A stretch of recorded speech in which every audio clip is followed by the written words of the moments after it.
क्या नाम है आपका? हेमराज शर्मा। क्या करते हैं सर? मैं एक्स डिफेंस हूँ। किस चीज से रिटायर है? मैं डिफेंस नेवी से। चुनाव के बीचों बीच एक रिपोर्ट आई है कि जो हिंदू आबादी है 1950 से लेके 2015 तक वो 8% घट गई है देश के अंदर। जहाँ 85% आबादी थी, आज 78% हिंदू की आबादी है। प्रियंका गांधी बोले कि हिंदू घट रहा है इस देश के अंदर, वो मुद्दा नहीं होना चाहिए। मुद्दा है कि महंगाई, बेरोजगारी है ही नहीं। पहली बात तो ये नेहरू गांधी नकली खानदान, ना ये हिंदू हैं, ना ये ब्राह्मण हैं, और ना ही ये कोई किसी उसके हैं। एक बताइए, खान का पोता और क्रिश्चियन का बेटा, वो हिंदू कैसे ब्राह्मण हो जाएगा?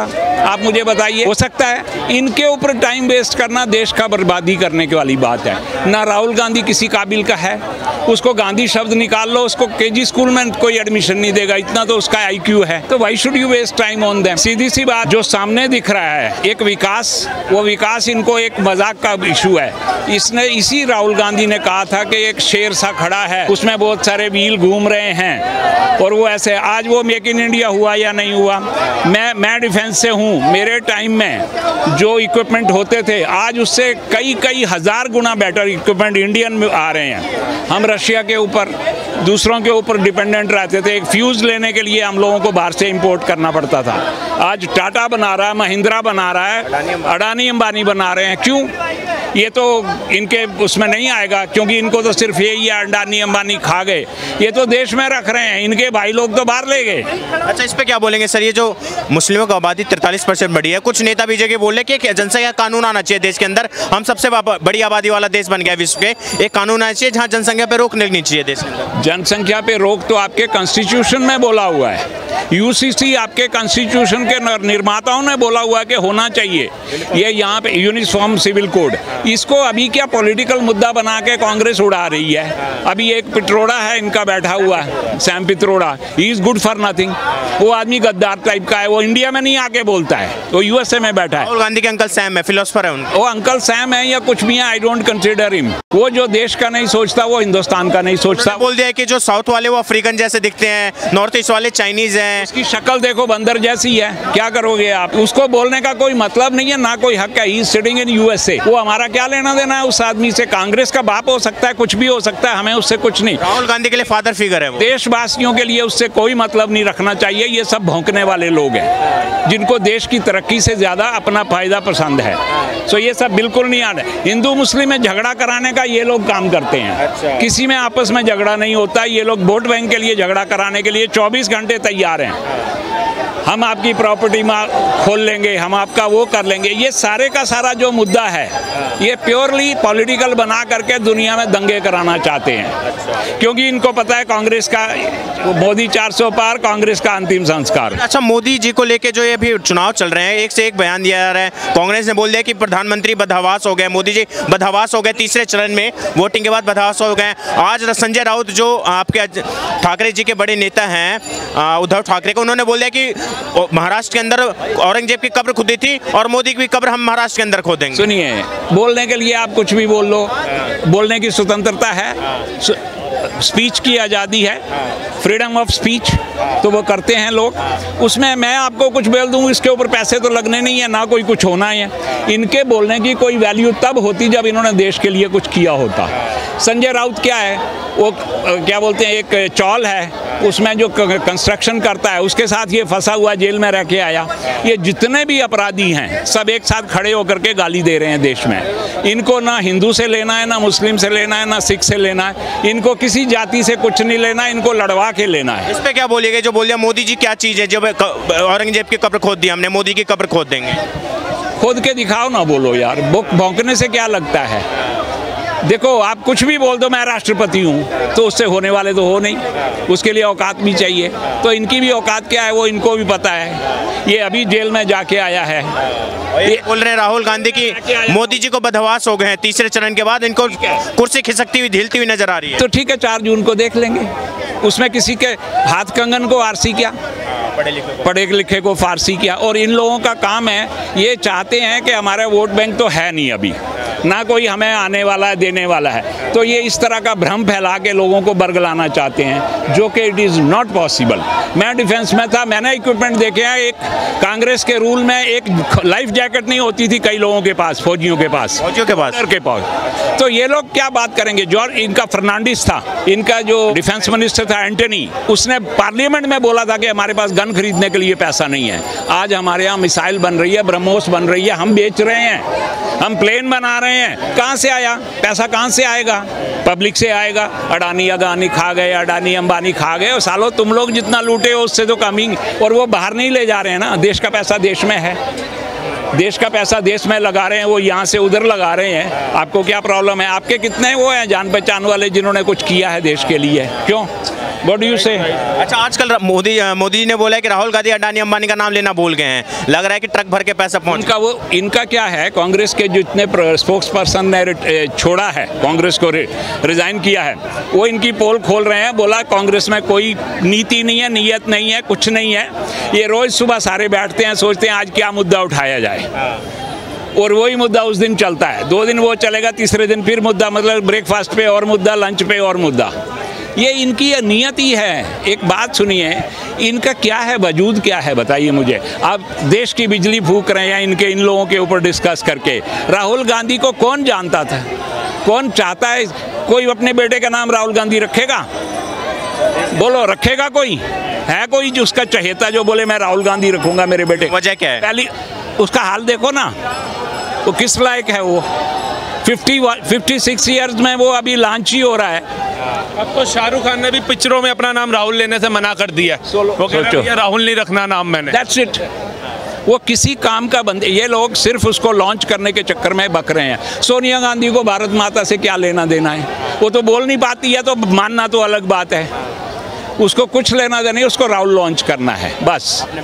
अपने फायदों के लिए देश को यूज़ कर रहे हैं, जातियों को यूज़ कर रहे हैं, हिंदुओं को यूज़ कर रहे हैं, मुसलमानों को यूज़ कर रहे हैं, जो कि सबसे गलत बात है। देश की तरक्की होनी चाहिए, सब अपने आप तरक्की करेंगे। क्या बोलेंगे, जो बोला जाता था कि मुस्लिम जो है इस देश के अंदर खतरे में है, वहीं अगर आसपास के देश से तुलना करें जाए तो पाकिस्तान में जो है जो भी अल्पसंख्यक जैसे हिंदू थे उनकी आबादी घटी है और मुस्लिम की आबादी बढ़ी है, पर भारत में यहाँ उल्टा हो रहा है, अल्पसंख्यक बढ़ रहे हैं और बहुसंख्यक कम हो रहे हैं। क्या बोलेंगे? मैं देश का दुर्भाग्य देखो, जहाँ पर कहते हैं कि मुसलमान जो हैं वो पीड़ित है, वहाँ उनकी आबादी में इतना बड़ा इजाफा हो रहा है। और जहाँ पर मुसलमान सेफ हैं, जहाँ पर हिंदू सेफ है, पाकिस्तान में जो नारा देते हैं इतनी अच्छी कंट्री है, वहाँ हिंदुओं की आबादी खत्म हो गई। ये देश का दुर्भाग्य है। उसके बाद जब सरकार यूसीसी के ऊपर बात करती है, जनता ये जो आबादी को रोकने के लिए एक बिल पास करती है, तो आगजनी कर दी जाती है उत्तराखंड के अंदर हल्द्वानी में।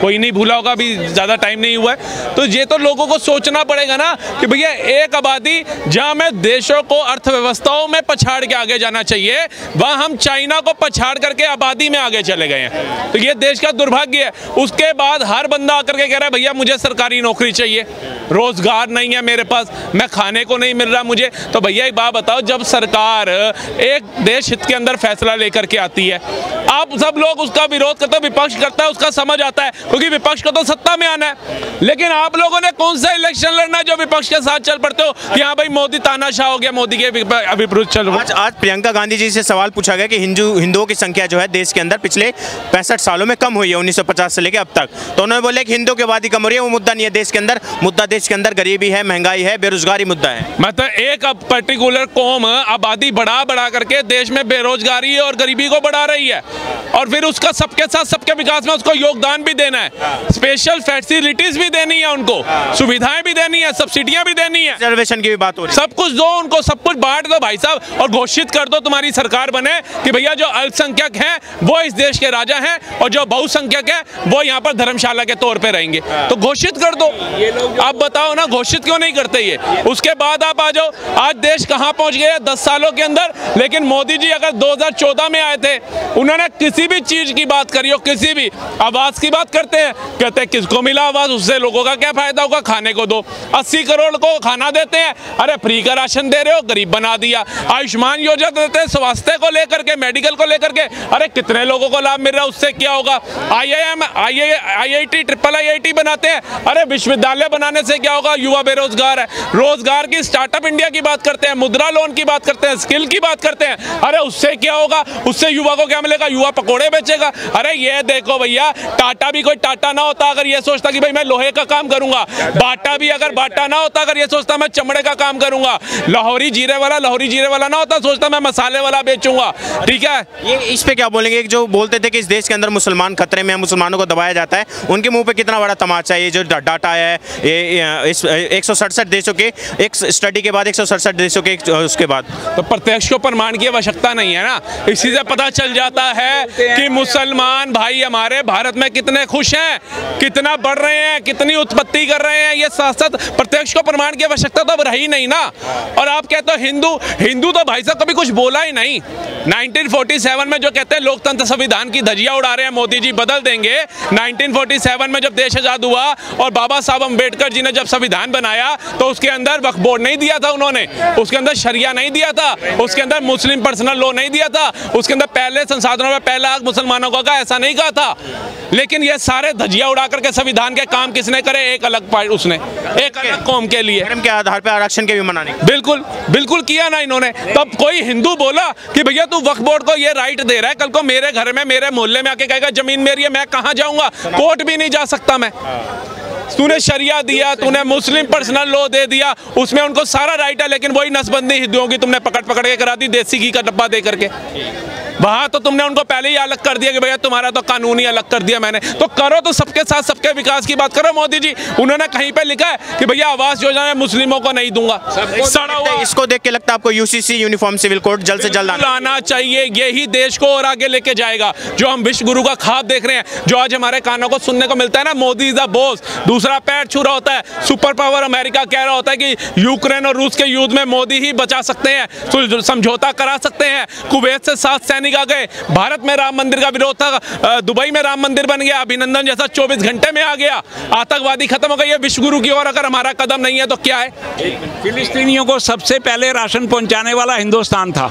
जब गाजा में इजराइल ने अटैक किया, सबसे पहले जो सहायता पहुंचाई गई है वो हिंदुस्तान ने पहुंचाई, मोदी ने पहुंचाई है। ये जितने हैं कांग्रेसी सब दंगा करवाने के चक्कर में उल्टा पढ़ाते हैं लोगों को। बोलते हैं कि मुस्लिमों के विरोधी है मोदी। गलत है, कोई मुस्लिम विरोधी नहीं है। हिंदू कभी मुस्लिम विरोधी नहीं था, कोई किसी के विरोध में नहीं। इनको सिर्फ वोट बैंक, 70 साल से इन लोगों ने गरीबी दूर करने के लिए सबको पढ़ने नहीं दिया। हाँ, पढ़ने नहीं दिया, कुछ नहीं किया, ना पढ़ने दिया ना कुछ किया। क्यों नहीं किया? क्योंकि उनको पता है मुस्लिमों की गरीबी के लिए उनके मुल्ला मौलवी हैं रिस्पॉन्सिबल, क्योंकि वो लोग इनको ऊपर आने ही नहीं देते थे। अब ऊपर आ रहे हैं, अब लड़कियां भी पढ़ रही हैं, लड़के भी पढ़ रहे हैं, सब अच्छा कर रहे हैं, विकास सबको मिल रहा है। मैं तो आपको रिजल्ट दिखा दूं, 23 जिलों पे देखिए, ये आप तो गलत बोल रहे हैं। 21%, 22%, 37%, 41%, 50%। ये देखिए कैमरे में मैं दिखा देता हूँ। ये सारे जो है हिंदू है वो इनकी गाड़ी रुकी हुई है विकास पे, सबकी रुकी हुई है। मेरे को रोजगार मिलना चाहिए, कपड़ा मिलना चाहिए, लेकिन कभी पूछा ओवैसी क्या दे रहा है? ओवैसी रोजगार दे रहा है, ओवैसी शिक्षा दे रहा है। ओवैसी तो जो हॉस्पिटल बना रहा है उसके अंदर भी माइनॉरिटी को पहले डाल रहा है। ओवैसी मुस्लिम तो नहीं बोल रहे कि हमारे को रोजगार चाहिए, वो चाहिए। सबका क्लियर है, सब आ जाए, मोदी को छोड़ के सब आ जाने चाहिए। बताइए आप, ये जो रिपोर्ट आई है ये तो सबको पता था, आज से नहीं तो बहुत पहले से पता कि जब भारत आज़ाद हुआ था 11% मुस्लिम थे, 3% मुस्लिम की बात थी, तो 11% ये लिख रखी है बुक में, 12th की बुक में। और कहा गया है कि नेहरू जी ने बोला था यहाँ के मुसलमान अगर वहाँ गए पाकिस्तान तो मैं धरना प्रदर्शन कर दूँगा। और वहाँ के जो हिंदू थे उनको क्या किया गया? काट के भेजा गया। ये देखिए जो राजनीति है ना, कांग्रेस की शुरू से राजनीति। महात्मा गांधी ने कहा था कांग्रेस बन गई, इसने आज़ादी दिला दी, इसको डिसॉल्व कर दो, ख़त्म कर दो। लेकिन नेहरू जी के पर्सनल इंटरेस्ट की वजह से कांग्रेस अभी तक खिंची आई। और उनके जो है राहुल गांधी जी इसको और आगे बढ़ा रहे, कहते हैं जाति जनगणना करवाओ। जाति जनगणना हमारी क्यों? कुरैशी की करवाओ, अब्दुल की करवाओ, हाँ, दिगंबरों की करवाओ, श्वेतांबरों की करवाओ, हमारी क्यों? देखिए उनको पता है ये ऐसा वर्ग है कि ये जातियों में बटा हुआ है, और ये बहुत प्राउडली कहते हैं हम जाट है, हम ये है, हम वो है। ये कभी नहीं कहते कि हम सनातनी है। इनसे कुछ पूछो धर्म के बारे में तो ये भी नहीं बताते। अच्छा, प्रियंका गांधी बोल रहे हैं कि हिंदू आबादी घट रही है, वो देश का मुद्दा नहीं है। देश का मुद्दा बेरोजगारी और गरीबी है। हिंदुओं की आबादी 1950 के मुकाबले घटा, ये मुद्दा नहीं बनना चाहिए। ये मोदी जी जानबूझ के मुद्दा बना रहे हैं इलेक्शंस के बीच। भाई साहब, एलवी यादव 24 साल का है, पोर्शे गाड़ी चलाता है। चाय सुट्टा बार का ओनर 24 साल का है, 100 करोड़ की कंपनी चला रहा है। मैं खुद 23 साल का हूँ, 50-70 हज़ार रुपये मैं खुद कमा रहा हूँ। क्या बोलेंगे? जनसंख्या कानून आना चाहिए देश में, जनसंख्या पर रोक बिल्कुल आना चाहिए जनसंख्या कानून। जब तक आएगा नहीं तो जनसंख्या की काउंटिंग कैसे होगी? जनसंख्या आना चाहिए। अगर जनसंख्या नहीं आएगा, आज से 20 साल बाद जो है जनसंख्या 50 से 60 पार हो जाएगी।